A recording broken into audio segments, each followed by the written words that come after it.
صلى عليك الله يا ابن عبد الله أحمد حبيبنا عليك السلام.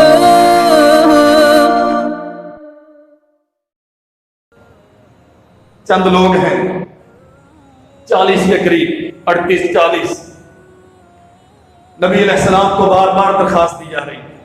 ابو بکر اصرار کرتے ہیں حضور اجازت دیں کھل کے اپنے اسلام کا ایمان کا اعلان کریں. اور اللہ کے نبی کیا کہتے ہیں؟ ابو بکر ابھی ہم تھوڑے ہیں, مشکلات بہت ہوں گی, تیری قوم دشمنی اور عداوت یہ بہت سختی کے ساتھ تمہارا مقابلہ کریں گے, لیکن ایمان اندر سے جوش مارتا ہے, حضور اجازت دیں.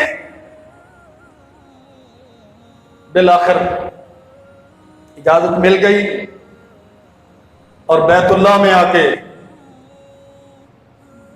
اللہ ذوالجلال والاکرام کی نبوت کا اعلان کر دیا. محمد رسول اللہ ذوالجلال والاکرام کی توحید کا, محمد رسول اللہ کی نبوت کا اعلان کر دیا. اور کیا کس نے؟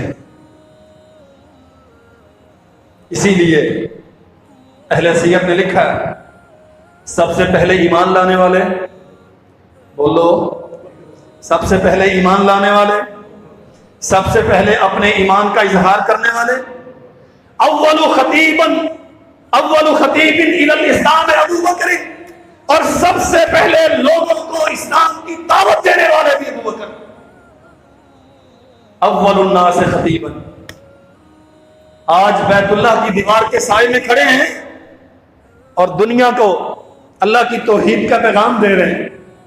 تھوڑے تھے, دشمن پل پڑے, مارنا شروع کر دیا, اور اتنا مارا بے ہوش کر کے گرا دیا. اللہ اکبر. ابو بکر صدیق کیوں ہیں؟ عتیقم من النار کیوں ہیں؟ زندگی میں بھی رسول اللہ کے ساتھی ہیں, رحلت کے بعد بھی رسول اللہ کے ساتھی ہیں, اور وہاں بھی اللہ کے نبی کے ساتھی.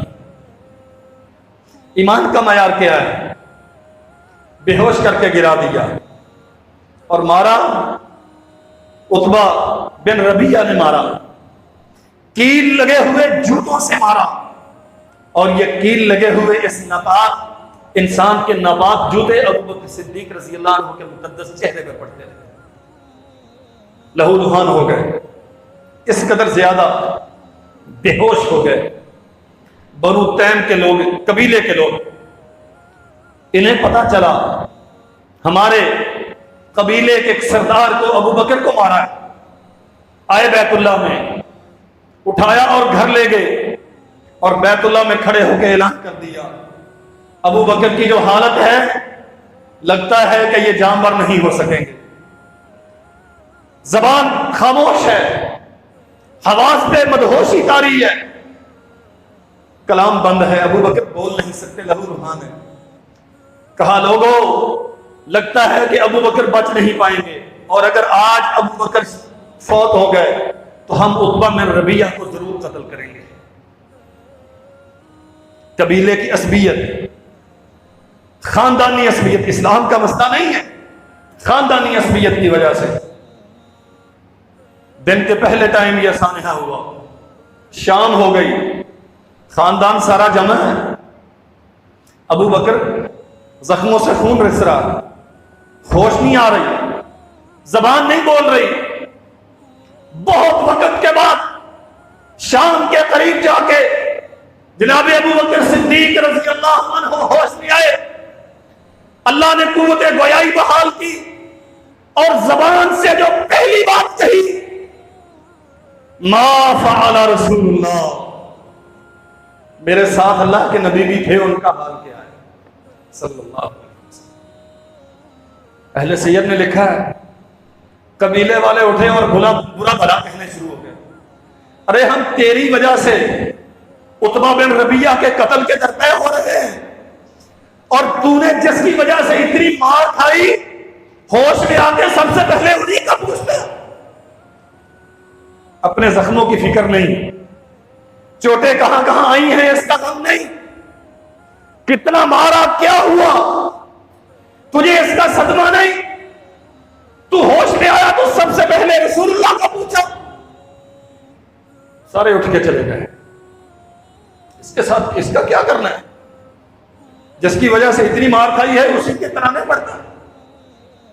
ماں آگے بڑھی، ام الخیر سلمہ بنت صخر، بیٹا کچھ کھاؤ۔ فرمایا اماں میرے نبی کا حال کیا ہے؟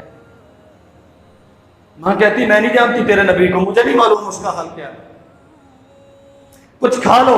کہا نہیں کچھ نہیں کھاؤں گا، کوئی اور بات نہیں، اگر تو ماں ہے نا اور چاہتی ہے کہ تیرا بیٹا اس زخمی حالت میں کچھ آرام پائے تو مجھے کہیں سے پتا کر کے دکھاؤ میرے نبی کا حال کیا ہے۔ اللہ، ماں کہتی کہاں جاؤں، کس سے پوچھوں؟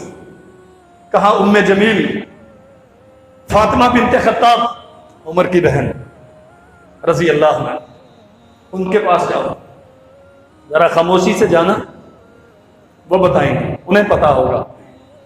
گئی ان کے پاس، معلوم تھا نا فاطمہ کو بھی، ام جمیل کے بھی علم میں تھا کہ آج ہوا کیا۔ اللہ اکبر۔ لیکن ابو بکر کی ماں ابھی کلمہ نہیں پڑے ہوئے تھی رضی اللہ عنہ۔ پوچھا میرا بیٹا اپنے نبی کی حالت سے باخبر ہونا چاہتا ہے، کہتی مجھے معلوم نہیں ہے۔ وہ پھر اصرار کرتی ہیں، لیکن یہ اور میرے بھائیوں سمجھو مسئلہ، اللہ کے نبی کی عافیت اور سلامتی کا راز ہے۔ خاتون ہو کے کہا اچھا چلو تیرا بیٹا زخمی ہے، چلو میں ذرا اس کی عیادت کروں۔ آ گئی، ساتھ آئیں۔ ابو بکر نے پوچھا ام جمیل میرے نبی کی حالت کیسی ہے؟ فرمایا سالم صالح۔ ابو بکر اطمینان میں رہو، ٹھیک ہے، اللہ نے انہیں ان کے شر سے بچا لیا۔ ماں لے کے آئی کھانے کے لیے کچھ، کہا ماں میں نے اپنے آپ کو قسم دی ہے تب تک کچھ کھاؤں گا نہیں جب تک رسول اللہ کی خدمت میں حاضر نہیں ہو جاتا۔ اب شام کا جھٹپٹا، تاریکی چھا رہی ہے۔ ام جمیل ساتھ ام الخیر ابو بکر کی والدہ اس زخمی حالت میں ماں کے سہارے پہ چلتے ہوئے دار ارقم میں پہنچے اور نبی کریم صلی اللہ علیہ وسلم کی خدمت میں جا کے سلام عقیدت عرض کیا۔ اللہ کے نبی پوچھتے ہیں ابو بکر چوٹیں تو بہت آئی ہوں گی نا، زخم تو بہت لگے، حضور ان زخموں کا کیا ہے جو آپ کی محبت میں لگے؟ ان چوٹوں کا کیا ہے جو آپ کے احترام میں، آپ کی عقیدت میں لگے؟ ہاں ان ضربوں کی گرد ضرور ہے جو اس خبیث نے میرے چہرے پہ جوتے سے لگائی۔